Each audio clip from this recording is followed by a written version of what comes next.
Beh, cad a fuair mé sa fasti diomh. Chéad chóip de na leabhar nua. Nach iontar é. Má dearm hain siadam go bhfuil sé go hála. Sa réamh. Tead atá ar ná Gréigis an Bhíobla.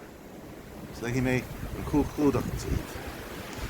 Bhaile buntanga an teamna nua ólam, teanga arsa an tean tamna a bhí an úsáidin amsir na naspal.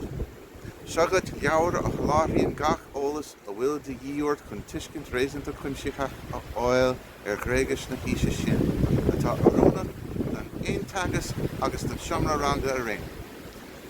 nó bhfuil caiiné agat hena féin, fiú mas mergaí. Se leabhar chun chuir gcuimhneaid cach principal gramadí agus é á dhéanamh trí bheann na Gaeilge. Tá gach ceacht máin le sleachta as an Bhíobla ar chart. Táthraigh súil mé an leabhar seo úsáideach mar uinse áisiúil agus tú léamh an Bhíobla sa Gréigis as seamach más tasaitiúir nó duine cleachta thú.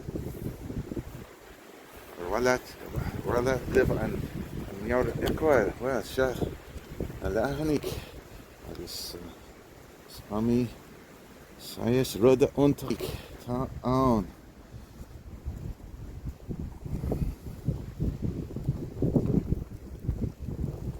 Agus tá sé réasanta fada, tá mór an ann, bé ort mór an ama a caitheamh leis chun an teanga seo a ólam ach nach sin mar a bhíonn. Ach is intéinte é mar a dearm sa réomhrá.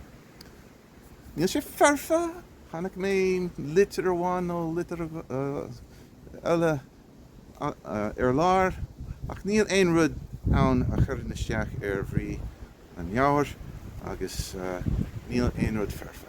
Mis sé san áireamh. Bé scéala, sílam go bhfuil sé go háling agus tá anasásta leis. Agus táthar ag súil go mé sim ann agus go cean óchar mé agus go úsáid mé.